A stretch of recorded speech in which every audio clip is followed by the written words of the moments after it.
Então, quantos irmãos tinha o rico da história? Já respondeu? E responda na rede aí. Está no Facebook? Pronto. Não, está no YouTube?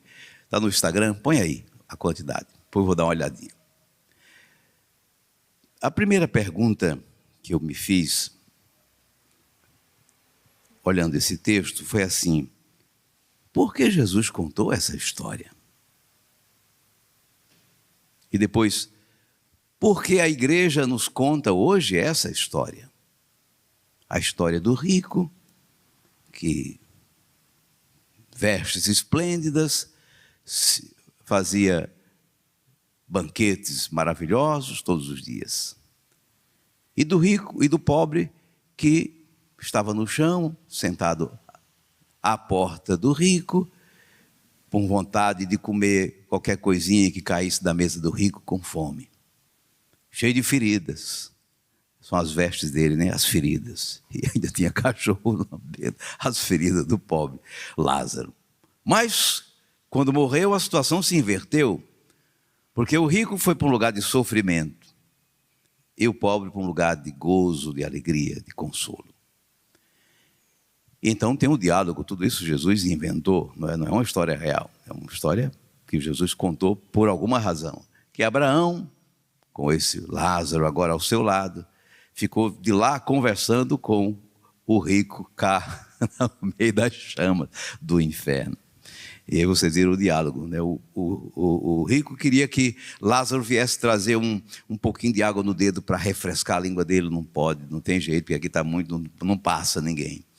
Pelo menos Lázaro ia avisar aos meus irmãos para eles não caírem também aqui. Quer dizer que os irmãos dele também faziam parecido com ele, né?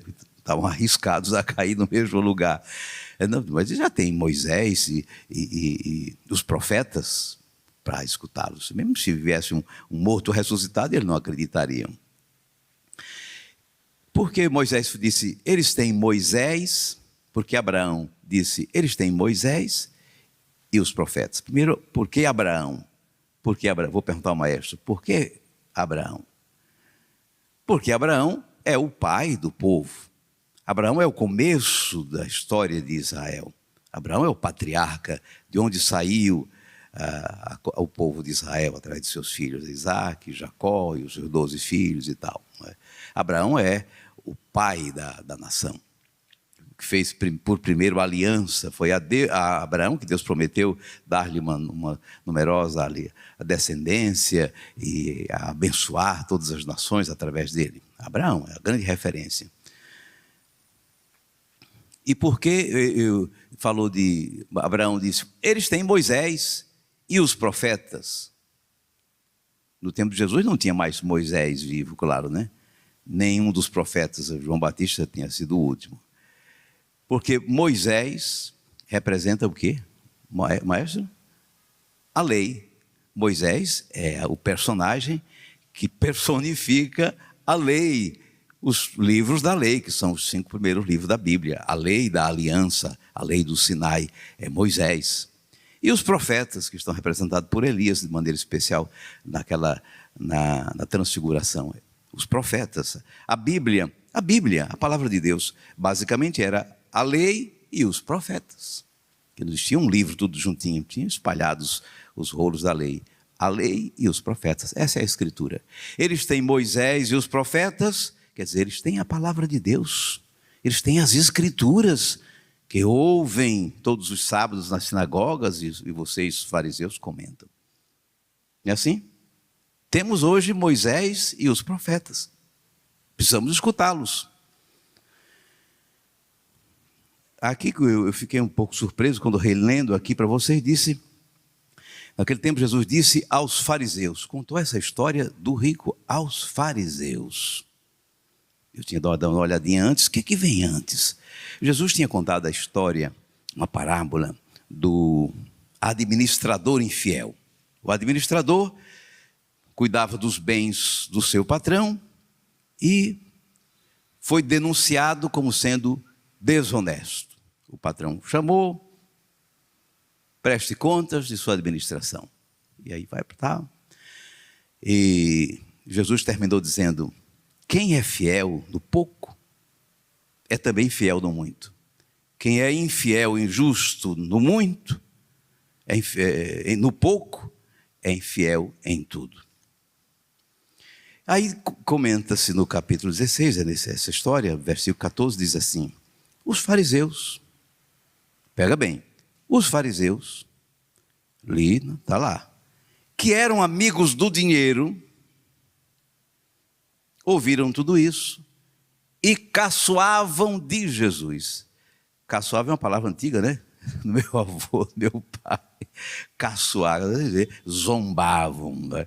Fizeram pilhérias, faziam, ridicularizavam, é isso, né? Caçoavam, olha essa história de Jesus. Aí segue. Então Jesus disse aos fariseus: havia um homem rico e havia um homem pobre. Então essa história é contada para os fariseus, porque os fariseus, disse aquela passagenzinha, eram amigos do dinheiro. Eram pessoas aferradas aos interesses materiais. Então essa parábola vai para todos que são amigos do dinheiro. E as amigas do dinheiro. Todo mundo é que é amigo do dinheiro. Não, uma coisa é precisar do dinheiro, todo mundo precisa. Outra coisa é ser escravo do dinheiro. Jesus tinha falado um pouco antes, um servo não pode servir a dois senhores. Tinha explicado isso claramente, não pode servir a Deus e ao dinheiro. Chamavam lá de mamona da iniquidade. Um apelido que deram para o dinheiro, né?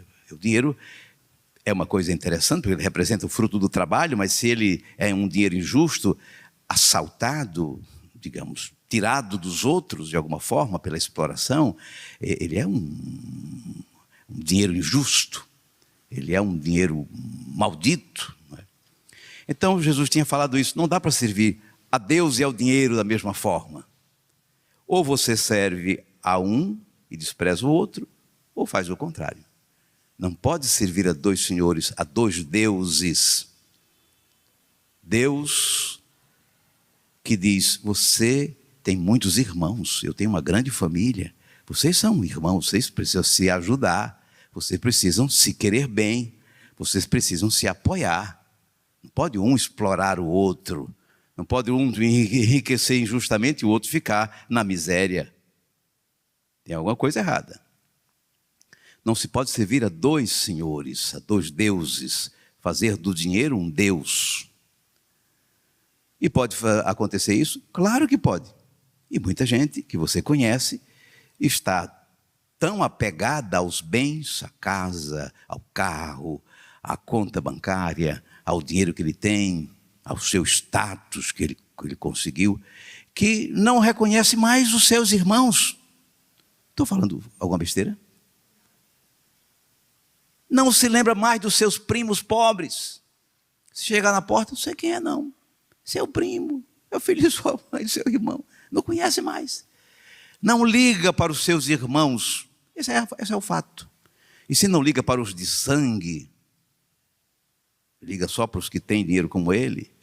E imagine que quando se trata de outras pessoas que não são seu sangue, mas são seus semelhantes, são seus irmãos de humanidade, aí muita gente dorme tranquilo sobre o seu dinheirinho ou sobre a conta bancária que tem no banco, que gerencia pelo celular, pelos aplicativos.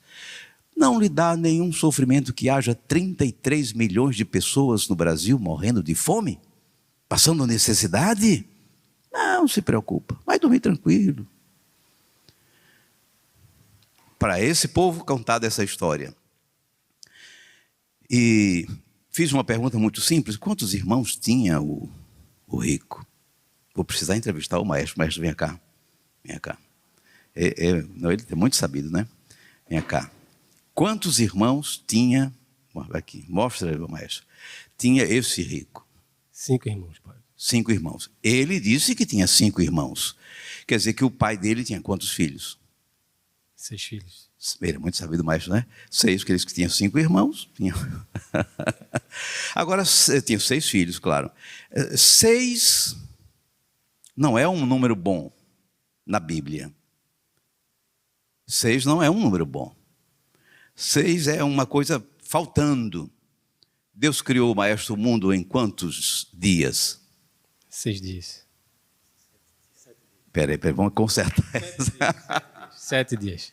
7 dias. De fato, trabalhou 6, o maestro tem razão. Como é a história? Descansou um dia, né? Descansou um dia. Mas faz parte do trabalho, da criação. A criação está contada como um poema em 7 dias. Não é isso? O 7 é o número da perfeição. 7 é o número perfeito.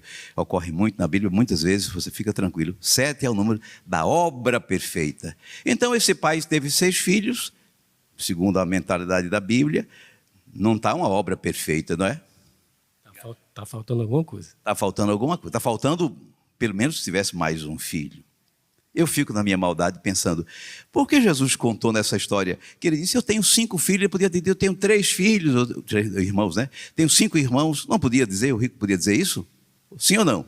Podia. Eu tenho 8 filhos, 8 irmãos, ele disse, tenho 5. 5, ele tem 5 irmãos. Então, ele, 6 filhos o pai dele tem. Até o padre Marcelo cantava a música, o Senhor tem muitos filhos ele tem. Eu sou um deles, você também. Louvemos ao Senhor. Quantos filhos Deus tem? Muitos filhos. Terá 6 ou 7? 7. 7. Para ser perfeito, Deus tem que ter 7. Para ser perfeito, esse pai devia ter 7 filhos. Ou melhor, ele não devia ter 5 irmãos. Pegou? Ele devia ter 6 irmãos. Quem foi esse irmão que ele esqueceu, maestro? Esqueceu um irmão pobre? Esqueceu o irmão pobre.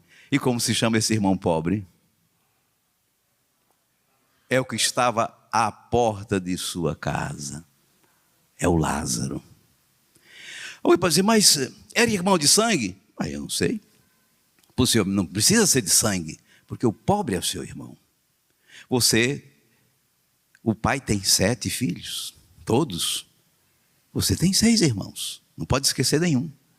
Não pode esquecer esse pobrezinho que ficou ali na porta, com fome. Olha a campanha da fraternidade desse ano, com fome, esperando qualquer coisa que caísse e não aparecia. Esqueceu o irmão. Por isso, maestro, esse rico foi parar no inferno, porque esqueceu o seu irmão pobre, porque não amou o seu irmão pobre, porque não incluiu o irmão pobre na sua festa, na sua riqueza, na sua alegria, no seu gozo. É isso?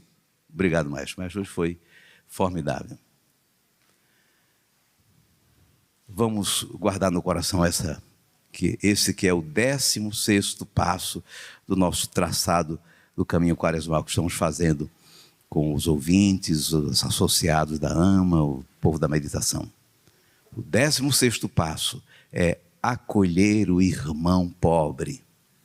Ou melhor, acolher o pobre como seu irmão.